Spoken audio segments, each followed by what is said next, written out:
Bismillah ar-Rahman ar-Rahim. Assalamu alaikum, everyone.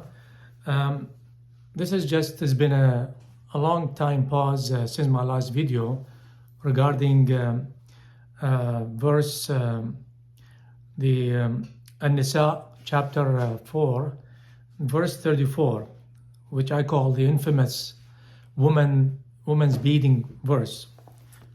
And I have already made 4 videos regarding this verse, and I established a few facts about this verse just to really prepare and lay down the foundation for the major notion in this verse, that is the alleged beating of a woman in Islam or in the Quran. So because it's been a long time, I have not made any videos, it was a pause. So now I would like just to recap of what I have already covered in the past, I would say 4 parts or 4 or 5 videos. You could look them up on YouTube channel. I've already established that the verse begins by saying men are qawamun. I'm using the same original Arabic word, are qawamun over woman, because the Arabic word used qawamun, it does not necessarily mean superiority in any way, as many commentators suggest.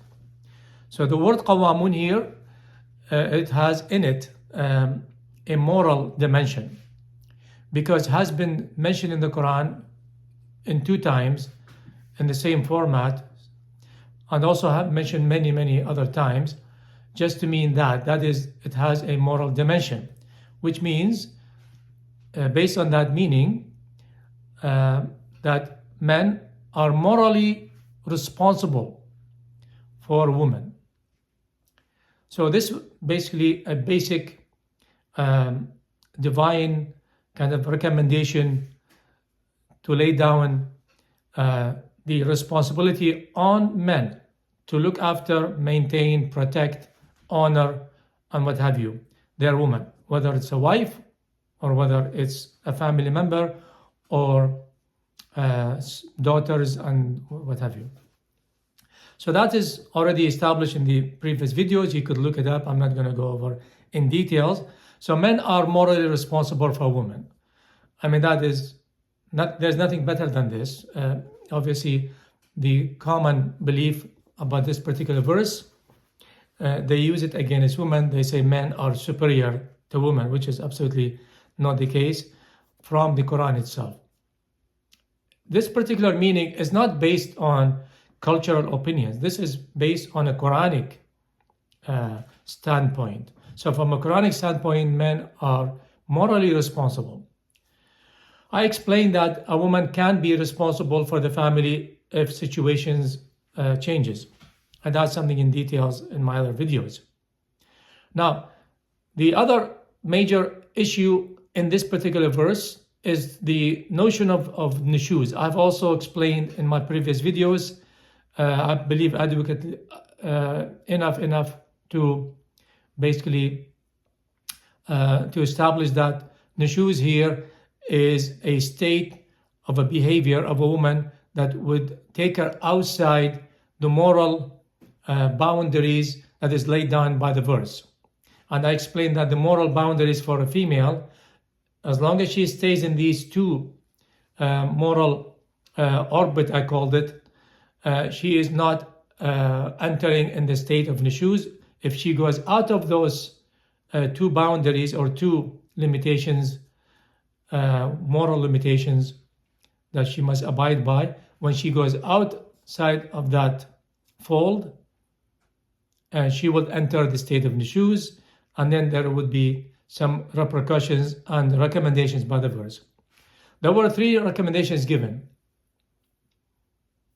to handle the nushuz of a female in a family. The first one is admonition. I also explained this in my previous videos. The second one was to abandon them within the residential boundaries, not outside the house. So it's going to be looked at as being a separation or what have you. just a little message to the woman who enters the nushuz state, which is or moral misconduct, let's call it. Then the third one, which is the main issue of my video today, and the next video is hopefully I will commit more time to it, because this is very important and very controversial. In fact, that is the third step to handle the state of nushuz of a female is, according to the Quran, it says وَضْرِبُوهُنَّ. That's the original Arabic word. The translation always, whatever you take, any translation, they're going to say to you, it literally means beat them. Now, that's where the controversy begins. People would say, well, and rightly so, how could God, the Almighty Allah, would ask the men to actually resort to physically beating their women, whether daughters or their wives, or their partners? That is not the God we know in the Quran. So what does it mean then, وَضْرِبُوهُنَّ? Now, before I go in, I'd like to lay down the meaning of the tri-letter word where اضربوهن comes from. So اضربوهن comes from the tri-letter word ضرب. From a linguistic standpoint, purely linguistic, the tri-letter word ضرب, ضرب, or to strike or to beat. This is like the general meaning of it. To beat something or to strike something over something else. It doesn't have to be physical things as well. So as a general meaning for the tri-letter word ضرب, it means it is وقوع شيء على شيء. The fall of something on something else. Whether by words, you could actually throw in words on somebody's mental state, like if you say a piece of wisdom and affects the individual across from you, that you could say you have hit him with your words. Also, the word ضرب could be used here. Now, the question is to ask,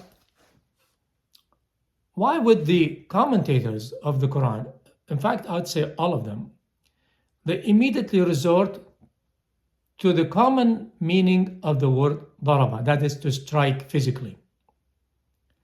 This is really unfair, because in the Quran, the word ضرب, and along with its derivatives, has been mentioned 54 times about. And all of which, well, I'd say 99% of them has got nothing to do with the physical conduct. Beating has taken various contexts. So why is it in this particular verse, when it deals with women, why do we have to immediately resort to the common meaning, that is to physically beat?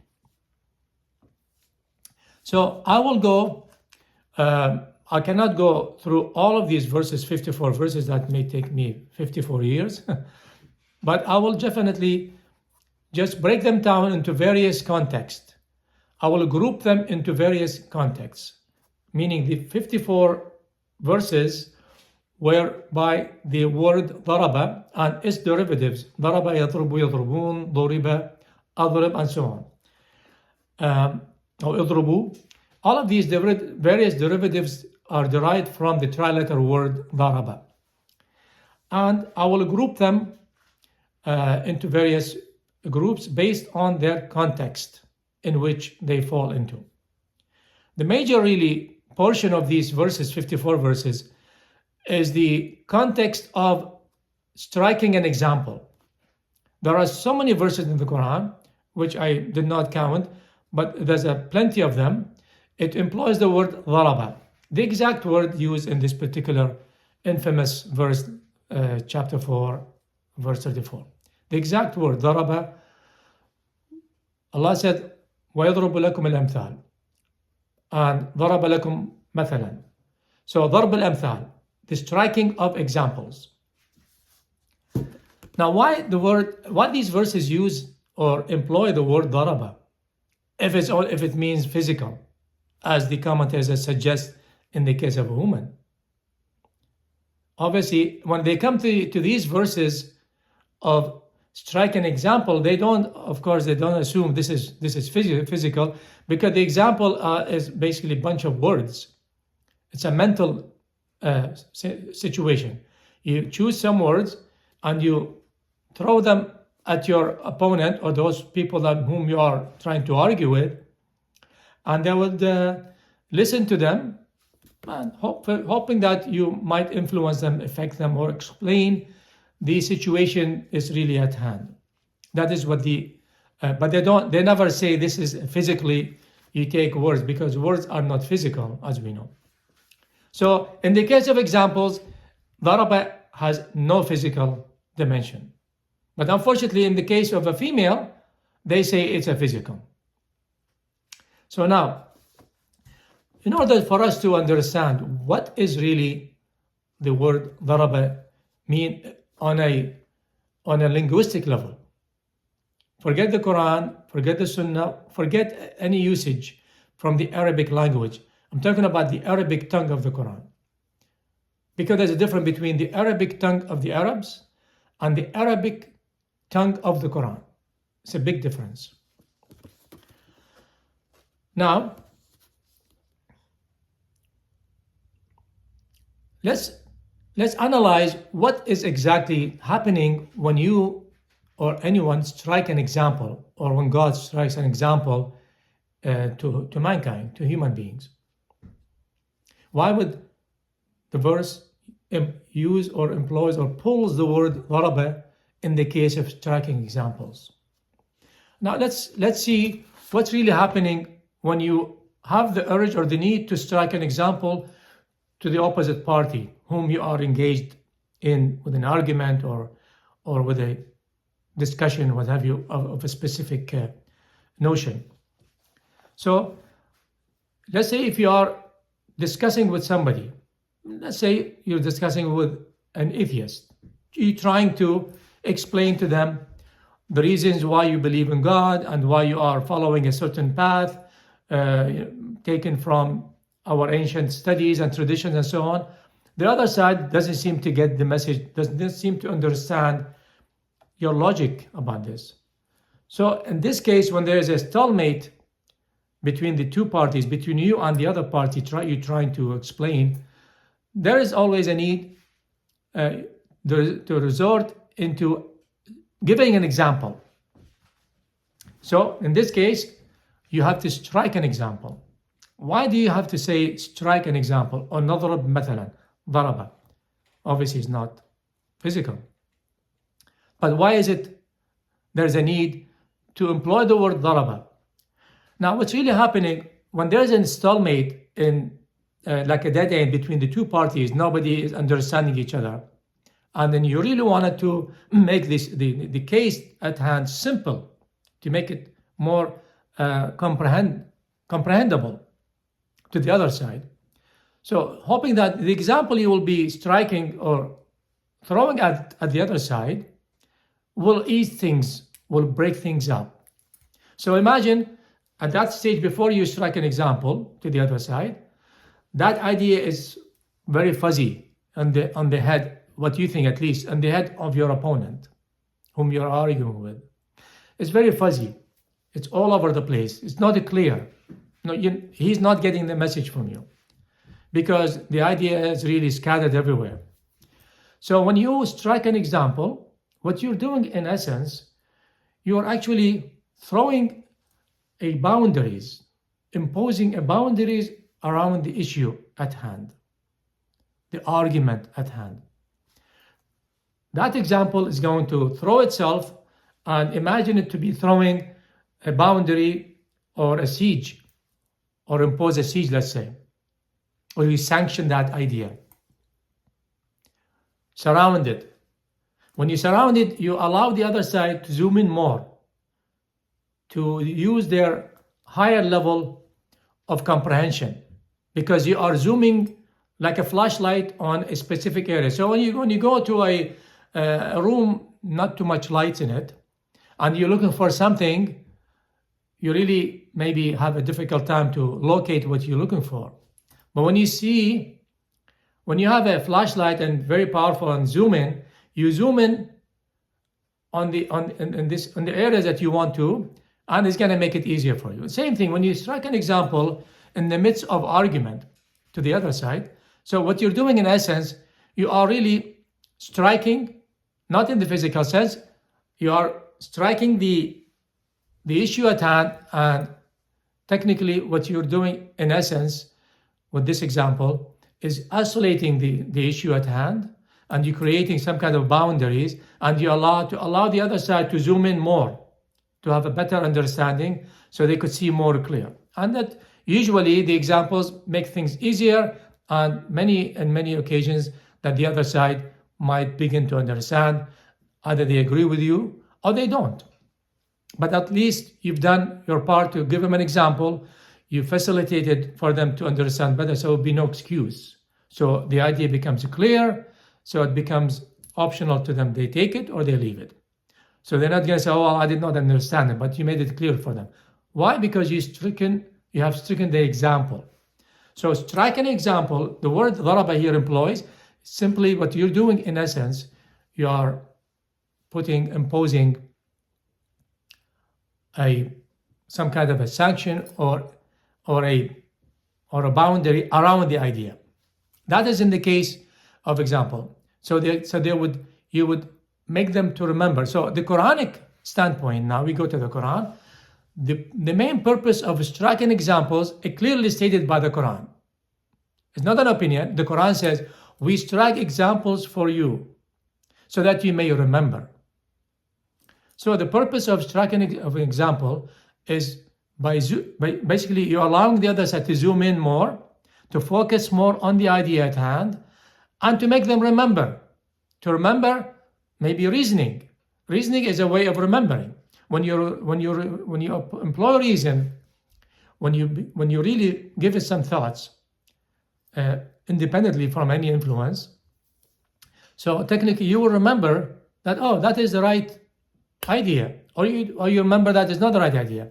So God telling these people during the prophet's time and before the prophet's time, he's giving examples to them to remind them of their moral obligations toward the message of God, to remind them of their own obligations before the creation, when we conform to God in that world of a non-physical world.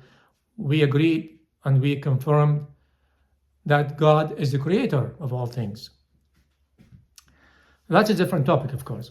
So this is the purpose of striking an example. And going deeper to that, as I said, the process or the benefit of striking an example is to isolate the issue at hand, which is not being understood, and to impose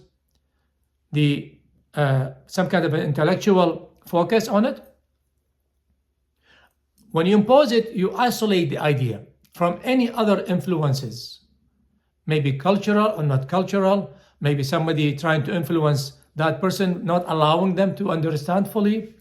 So it's isolation, creating some kind of a separation, to separate from fuzziness into clarity.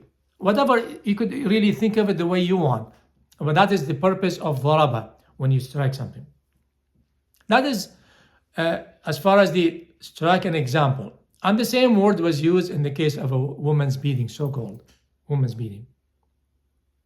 Now, hopefully this video, I will come to an end. I will continue on I'll take more verses about the context of various contexts of the trilateral word daraba. So at the end, we will try to find a true meaning, a good meaning that makes sense, would go alongside with the essence of the Quranic message to mankind. For now, I leave you. Thank you for listening.